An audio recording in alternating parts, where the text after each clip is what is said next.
kuva niyumvira kwiyandikisha nabona ko ari opportunité izonyugura imiryango gushika nijwe ryanje kure imigambi yashoboye gushika kure inserukire n'abandi bigeme agaciro kumwigeme mu Burundi gashoboye gushirwa imbere biciye mu byo jewe no kwerekana mu ishusho intitulé ya projet yanje yari mu gifaransa nayise l'industrialisation au Burundi visant la réforme du niveau de vie de la population grâce à l'amélioration génétique bovine. Tous les 28 déjà nabona ko ari ibintu biri famille nyene tugiye ahantu ndabizi tuzokwiga ibintu biryoshe ko tutonda déjà mu hoteli imisi yose tumara 2 mois natanga ko ari ibintu bisanzwe tugiye kwiga n'abandi hama bitangura kuba un peu dur tuguma batubwira ati imisi yose winje muri ka golf wambara ikirato kirekire ushika usohoke nyuma yaho rero mbona umuntu wo mu Nigeria anyandikiye samedi arambwira ati nitwa naka ndi muri organisation niyi twashaka kuguhamagara uze guparticipa muri ibi acara makanondwe yabo ukuntu bimeze arasigurira ibyo ari byo hamacambwira ati ni ihiti na mpaye nimero yawe kugira dushe kuvugana cyangwa ni okay donc umvuye muri binganje mu bindi ndabona ko biri intéressant déjà shamvuga ati reka ntore ivyo byo muri October vya Miss Golden Africa bizobera muri Turkey hamacarambwira arasigura igituma nagwamagaye nuko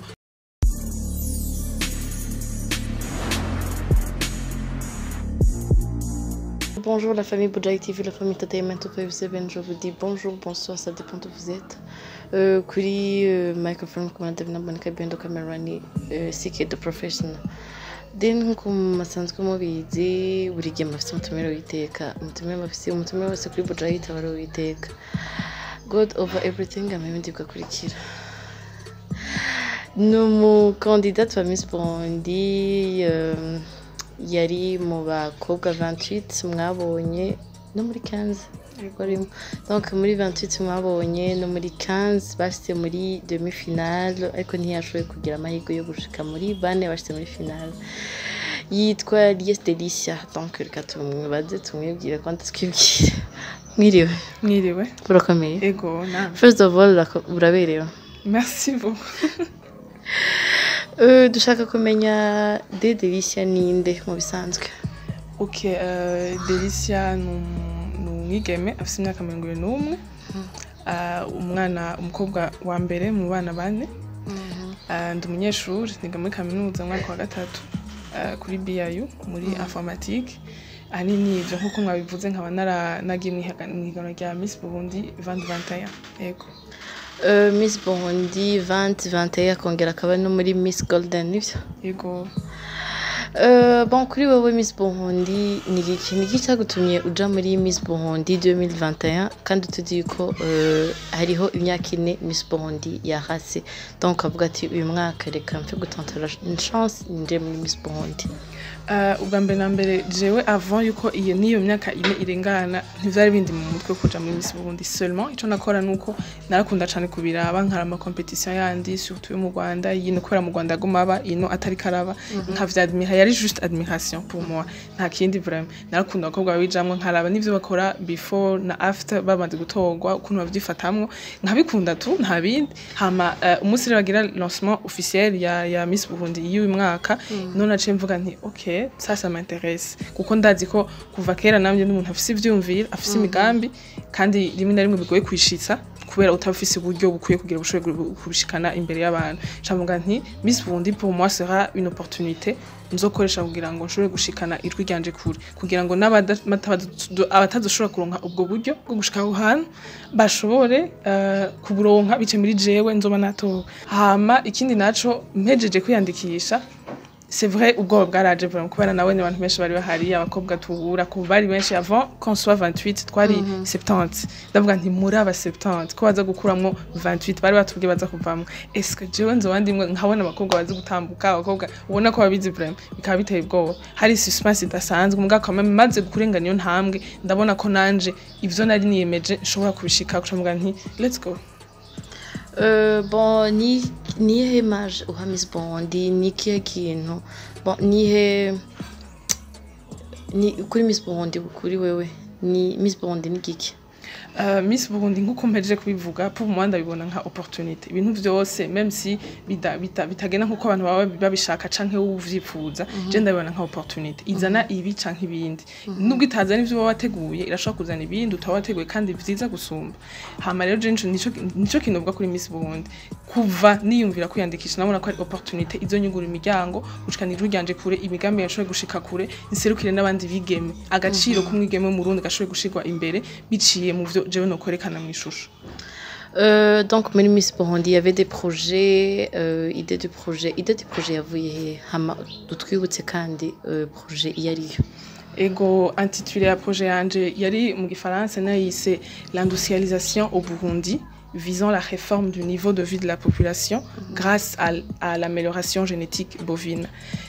Iyo idée yavuye he kuva kera je namenye umuntu arondera umuntu yitaho ibintu vyo kurondera ama recherche hasi no hejuru kandi nkunda ivyo ninga ivyo natanguye kuva kera kuva muri secondaire ibintu za informatique ibintu vyose bijanye n'ama science atanguza ikintu gisha des sciences innovatrices namye ndabikunda vraiment rero nari mfise imigambi myinshi c'est vrai muganda ndavuga nti nuyihe mugambi noshobora gushikana muri Miss Burundi nziko ushobora peut-être kwemerwa cambuga ntirika ntore umwe muyo nari niyumviriye cantora umugambi ujanye n'ivyo bworozi n'uburimi kuko ndazi ko bishobora gufasha igihugu cacu surtout sur l'économie du pays.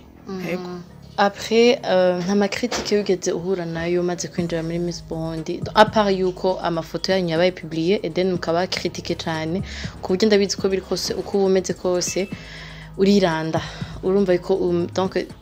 uri ridicule mbere y'abantu bose vers ta famille tes amis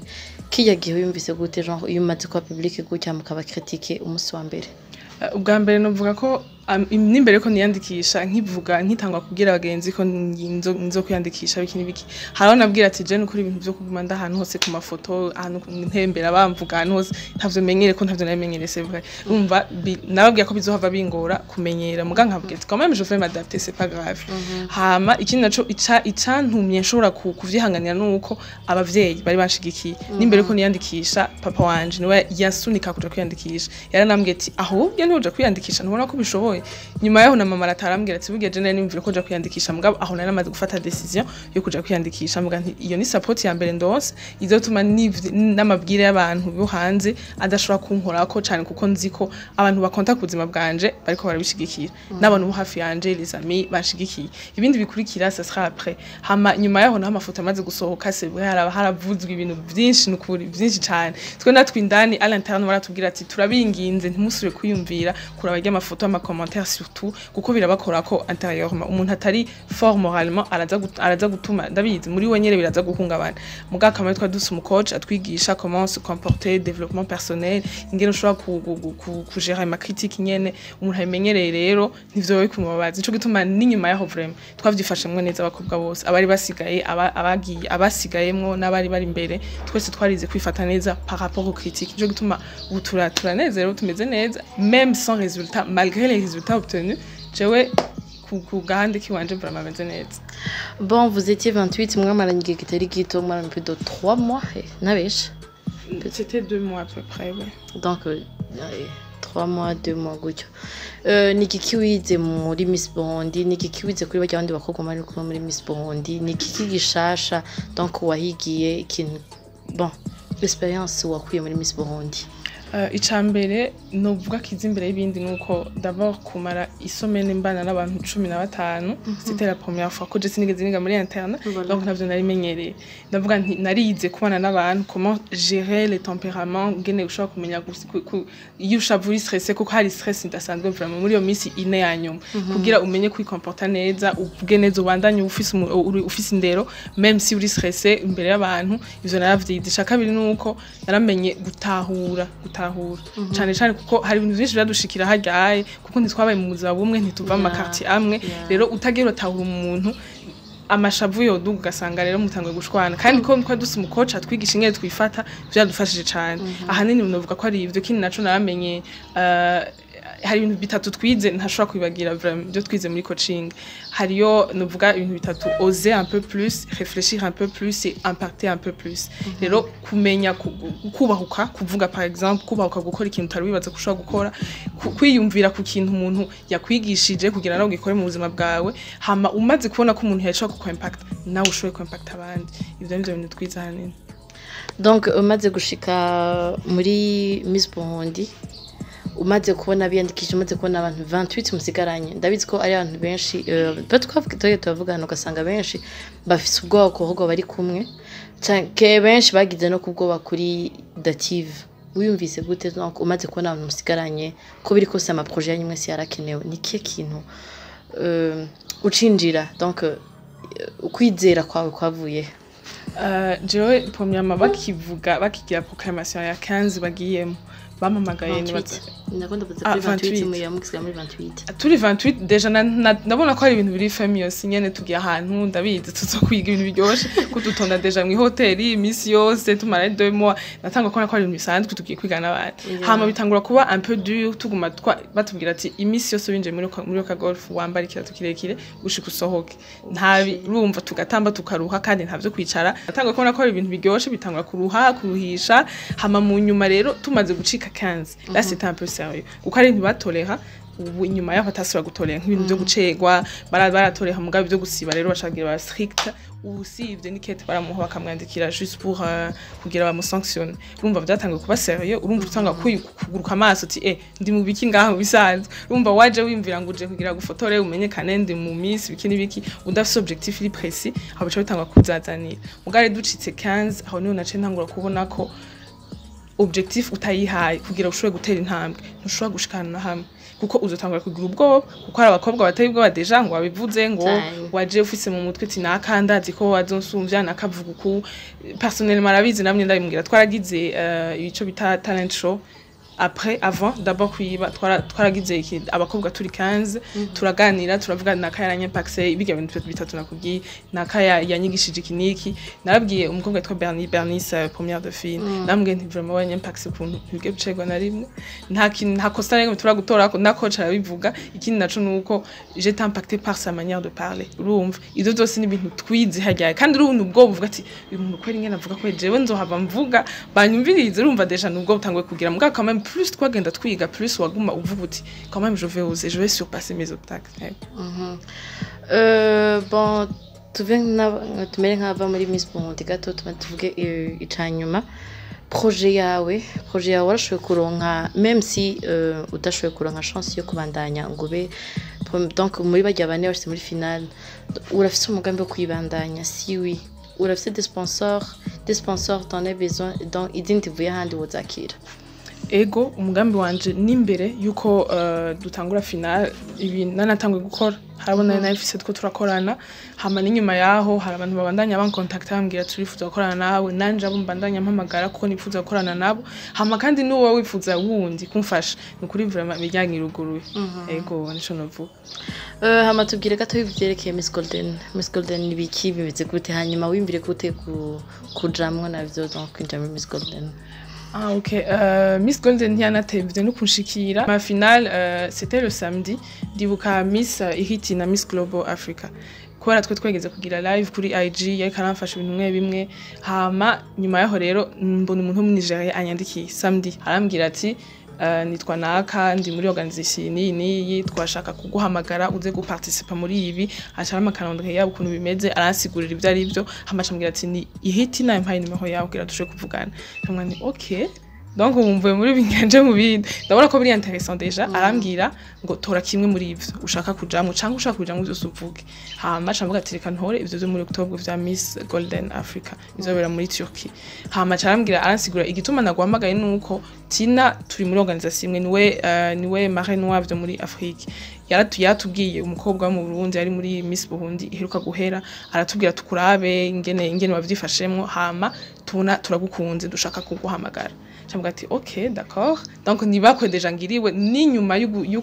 yuko vyiswe abantu bakunda kuvuga ngo namahirwe mutagiriwe jewe sindabivuga sindavyita amahirwe mu bisana ndavyita ko ariko vyateza kugenda kuko hari ibindi vyateza kuza munyu birushirije ivyo peut-être hama nyuma yaho arambwira ati cyo gutuma twaguhamagaye wifuza kujamwo oui ou non cyangwa ati jewe n'ukuri ntangorane dayo ni imiryango izonyigura n'indi miryango hama candemera kujamwo ntivyanatevye landi deja kubera ata selection yabaye mu Barundi bashaka kujamwa acavuga ati kwamara twahamagaye nta wundi azoseruka igihugu niwe gusa yego no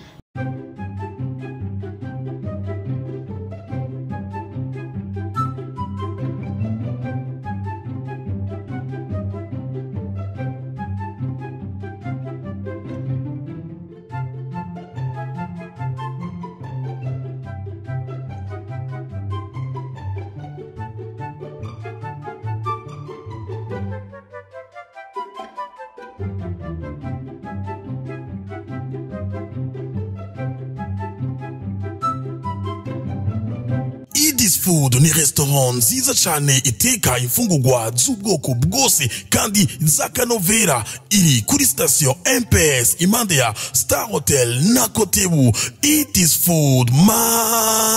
mawe iteka imfungurwa nziza z'akanovera akabijya kuri babandi bagira imanza. It is Food ihari ku bwanyu, duhamagare ugire reservation tubatekere mu manza zanyu. Abifuza kuduhamagara muduhamagara kuri 62 39 55 44. It is Food yaje hageze kuri babandi babura umwanya wo gufungura kubera akazi. It is Food ihari ku bwanyu, duhamagare kuri izo nimero maze tukuzanire ifungurwa aho uri hose kandi ku giciro ciza cyane. Hamwe na It is Food bivanye n'ifungurwa mfungura muri It is Food bituma ngira amagara meza. It is Food mama we waje hageze uri baba lao.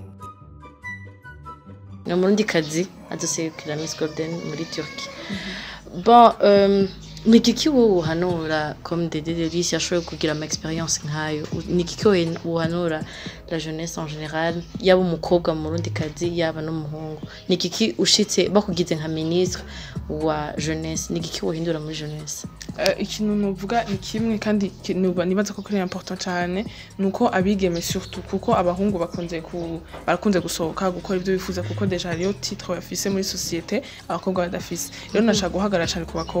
abakobwa bige kubahuka gukora ico biyumvira, bige gusohora ivyumviro vyabo. Ndabizi ko gutinya biri muri societe n'ibintu twize menga biri mu migenzo, ariko tuve mu migenzo gato dusohoke kugira ngo dushikane ivyumviro vyacu kure. Harabigeme menshi bashitse kure hanze y'igihugu, tubona mu bindi bihugu bateye imbere, kuki tudashobora kuba nkabo, kuki tudashobora gukora nkabo. Rero nico nobwira umurundi voilà, nico nobwira umukobwa w'umurundi kazi wese yige nukuri gukura ubwoba, gukura amaboko mu mpuzu, akore kuko n'ibintu nubwo atoronka ico yifuza uyu munsi, peut-être Imana yamutegurira ikindi, mugabo ivyo ariko arakora bizomurira experience, bimubera icigo kugira ngo niyashika mu kindi gisata ashobore kumengera avyifatamo. Mu majambo make wazi ikintu cita abantu twicwa na societe. Donc iyo abantu babiri muvana bakuvuze donc courage aussi wari ufite icera niyo bigoreye. Hanyuma tubwire kwanza dusubira kwanza kuri Miss Golden kuba gutora. Bon muratogwa murapresenter des projets bimeze gute kugira ngo donc si ya des votes tumenye ukuntu bimeze? Ku bintu by'amavote naravuze ko baze bamenyesha mu nyuma ko naje sindamenya neza. Hariyo site web bazokreya kugira ngo batangure kuvota, mugabo ko mari muri Octobre ikiringo c'amavote kiri limité ntibakigira ku mwaka wose. Donc bazobabwira mu nyuma. Hama hariya nta projet bapresenta, c'est seulement venir vendre ton pays. Urumva nyere kwerekana igihugu cawe, ukishwa amakesi bakubajije, hama ubutsinze bamuha projet. Bien sûr na prix bamuha projet aza gurealiza mu gihugu ciwe, asirukira abanyafrika bose babigeme. Espérons que Burundi buzogira. Dede turagushimiye cyane kuba turi n'umwanya wawe. Murakoze nawe. Kuri Mike yari Davina Monica Bendo Camera yari CK The Professional. See you.